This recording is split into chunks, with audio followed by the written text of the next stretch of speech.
నమస్తే ఫ్రెండ్స్. ఈరోజు కథ పేరు చెట్టు నీడ. ఒక గ్రామంలో ఒక ఆసామి ఇంటి ముందు పెద్ద చెట్టు ఉండేది. వేసవి కాలంలో దాని నీడలో చల్లగా ఉండేది. ఆసామి అక్కడికి వచ్చి కూర్చుంటూ ఉండేవాడు. ఒకనాటి మధ్యాహ్నం ఆయన భోజనం చేసి చెట్టు కింద కూర్చోడానికి వచ్చేసరికి అక్కడ ఒక అలగావాడు కూర్చుని ఉన్నాడు. ఇదేమిటి, నిన్నిక్కడ ఎవరు కూర్చొనిచ్చారు? పద పద అని ఆసామి ఆ అలగావాడిని మందలించాడు. ఎందుకు బాబు అలా కోపడతారు? ఎండ జాస్తిగా ఉంది, నీడలో చల్లగా ఉందని కూర్చున్నాను అన్నాడు అలగావాడు మర్యాదగా. అదేమీ కుదరదు, ఈ చెట్టు నా చెట్టు, నేను దీనికి ఎన్నో ఏళ్ళుగా నీళ్లు పోసి పెంచి ఇంత చెట్టు చేశాను, అందుచేత దీని నీడ కూడా నాదే అన్నాడు ఆసామి. అలా చెప్పనే, అయితే ఒక పని చేయండి, ఈ నీడ నాకు అమ్మండి, డబ్బు ఇస్తాను అన్నాడు అలగవాడు. డబ్బు మాట వినేసరికి ఆసామికి ఆశ పుట్టుకొచ్చింది. సరే అమ్ముతాను, ఏమిస్తావు అన్నాడు ఆయన. బేరం కుదిరింది. ఇద్దరు ముగ్గురు దారేపోయే వాళ్ళ సమక్షంలో అలగవాడు ఆసామికి డబ్బిచ్చి చెట్టు నీడను తను కొనేసుకున్నాడు. ఇది మొదలు అలగవాడు రోజు వచ్చి చెట్టు నీడను కూర్చుంటూ ఉండేవాడు. దారిన ఎరుగున్న వాళ్ళు ఎవరైనా పోతుంటే వాళ్ళను కూడా పిలిచి నీడలో కూర్చోబెట్టేవాడు. అలా వచ్చిన వాళ్ళ వెంట పశువులుంటే అవి కూడా నీడలో చేరేవి. ఇది చాలక నీడ కొన్న అలగవాడు మరొక పని ఆరంభించాడు. ఆ చెట్టు నీడ ఎక్కడెక్కడ పడిందో అక్కడక్కడికల్లా వెళ్ళేవాడు. సమయాన్ని బట్టి, ఋతువుని బట్టి ఆ చెట్టు నీడ ఆసామి ఇంటి ఆవరణలోనూ, పంచలోనూ, పడక గదిలోనూ, నడవాలోనూ పడేది. అలగావాడు మొహమాటం లేకుండా నీడ పడిన చోటికల్లా వెళ్ళి తిష్ట వేసేవాడు. ఇదంతా చూసి ఆసామికి మండిపోయింది. ఏయ్, మా దొడ్లోకి, వసారాలోకి, గదిలోకి వచ్చి కూర్చునేటందుకు నీకేమి హక్కు ఉంది అని ఆయన అలగావాడిని గద్దించి అడిగాడు. బాబుగారు, నేను మీ చెట్టు నీడను డబ్బు పోసి కొనుక్కున్నాను. అది ఎక్కడెక్కడ పడుతుందో అక్కడల్లా కూర్చోడానికి నాకు హక్కు ఉంది అన్నాడు అలగావాడు. ఆసామి రుసరుసలాడాడు. కానీ తాను తన చెట్టు నీడను ఆ పేదవాడికి అమ్మిన మాట నిజమే. ఒకరోజు ఆసామి ఇంట ఏదో అక్కర అయింది. చుట్టాలనగా, బంధువులనగా అందరూ వచ్చారు. పిలిచి విందు చేసుకున్నారు. వారంతా భోజనం చేసే చోట చెట్టు నీడ పడింది. సమయానికి అలగావాడు చక్కా వచ్చి ఆ చెట్టు నీడలో కూర్చున్నాడు.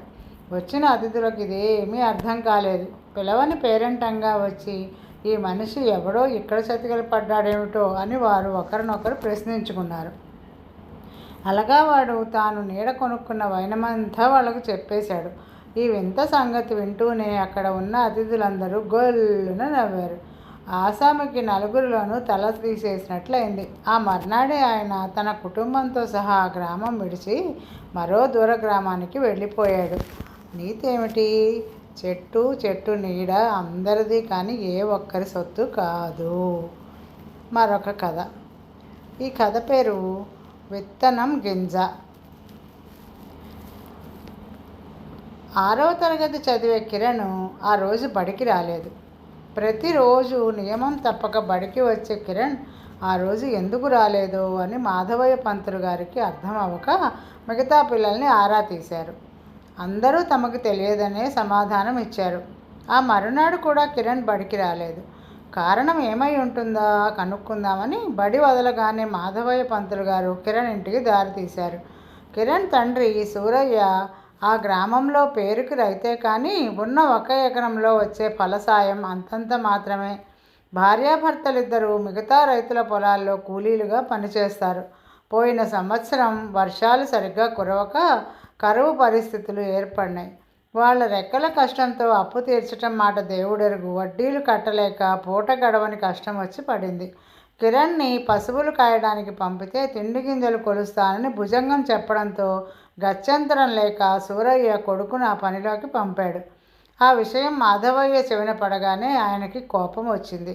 ఎందుకంటే కిరణ్ చాలా తెలివైనవాడు. తరగతిలో ఎప్పుడూ అందరికంటే ముందుంటాడు. కష్టపడి చదువుకుంటే వాడు భవిష్యత్తులో గొప్పవాడవుతాడని మాధవయ్య గారి నమ్మకం. మాధవయ్య గారు వెళ్ళేసరికి సూరయ్య ఇంటి ముందు పెద్ద గొడవగా ఉంది. సూరయ్యకు అప్పు ఇచ్చిన పెద్ద మనిషి 2-3 నెలలుగా వడ్డీ చెల్లించడం లేదని అడిగి అతన్ని నిలదీస్తున్నాడు. 2-3 రోజుల్లో సర్దుబాటు చేస్తానని సూరయ్య అతడిని బతిమాలుకుంటున్నాడు. మాధవయ్య గారు అక్కడికి రావడం చూస్తూనే ఆ పెద్ద మనిషి 2 రోజుల తర్వాతే వస్తాను అంటూ అక్కడి నుంచి వెళ్ళిపోయాడు. సూరయ్య మాధవయ్య గారికి నమస్కరించి కూర్చోపెట్టి కుశల ప్రశ్నలు అడిగాడు. మాధవయ్య గారు సూరయ్య మర్యాదలను పట్టించుకోకుండా కిరణ్ ఎక్కడా అని సూటిగా అడిగాడు. సూరయ్య మాట్లాడలేదు. మాధవయ్య వంక చూసి ధైర్యం లేక నేలచూపులు చూడసాగాడు. మాధవయ్యను గద్దించి అడిగిన మీదట సూరయ్య మెల్లగా పెదవి విప్పాడు. ఏ పరిస్థితుల్లో తన కొడుకుని భుజంగం దగ్గర పనిలో పెట్టాడో వివరించాడు. మాధవయ్య కోపం ఎక్కువైంది. కిరణ్ గురించి మీకు తెలుసా? బాగా చదువుకుని రేపు వాడు ఎంత గొప్పవాడవుతాడో తెలుసా? వాడి పనిలో పెట్టి చాలా తప్పు చేశావు సూరయ్య. అసలు చిన్నపిల్లవాడిని పనిలో పెట్టడం నేరం తెలుసా అన్నాడు. తెలియదయ్యా, ఆకలి తప్ప మాకేమీ తెలియదు. రేపటి సంగతి ఏమో కానీ ఇప్పుడు మాత్రం పూట గడవడం లేదు స్థిరంగా అన్నాడు సూరయ్య. తన కుటుంబ ఆర్థిక పరిస్థితి గురించి తెలియచేసి కిరణ్ని ఎందుకు పనిలో పెట్టవలసి వచ్చిందో మాధవయ్య గారికి పూసగుచ్చినట్లు వివరించాడు సూరయ్య.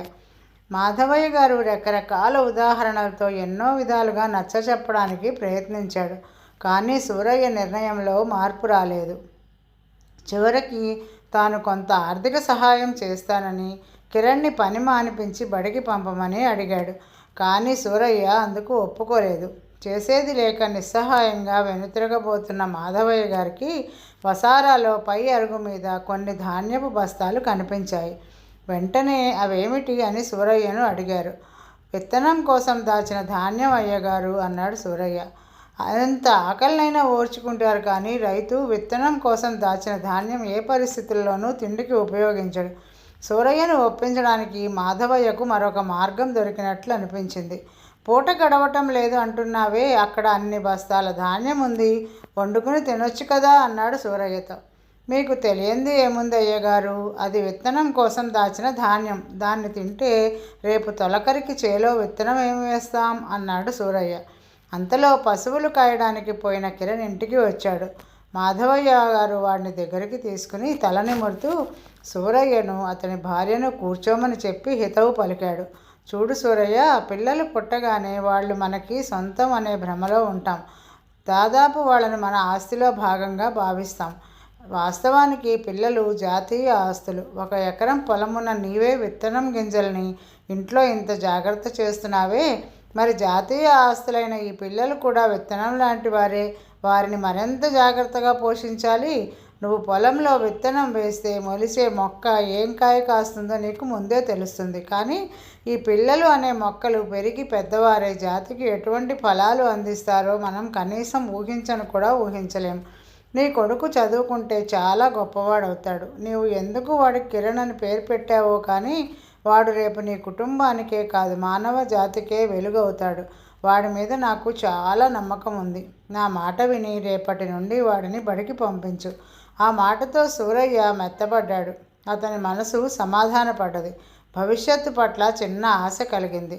తమకు ఎంత కష్టం కలిగినా పిల్లవాడిని పని మాన్పించి బడికి పంపాలి అని దృఢంగా నిశ్చయించుకున్నాడు మాధవయ్య నమ్మకం వమ్ము కాలేదు. కిరణ్ బాగా చదువుకుని ఎంతోమంది జీవితాల్లో వెలుగు నింపి గురువులు, తల్లిదండ్రులు, ఆ గ్రామం యావత్తు గర్వపడేలా దేశానికే పేరు తెచ్చేంత గొప్పవాడయ్యాడు.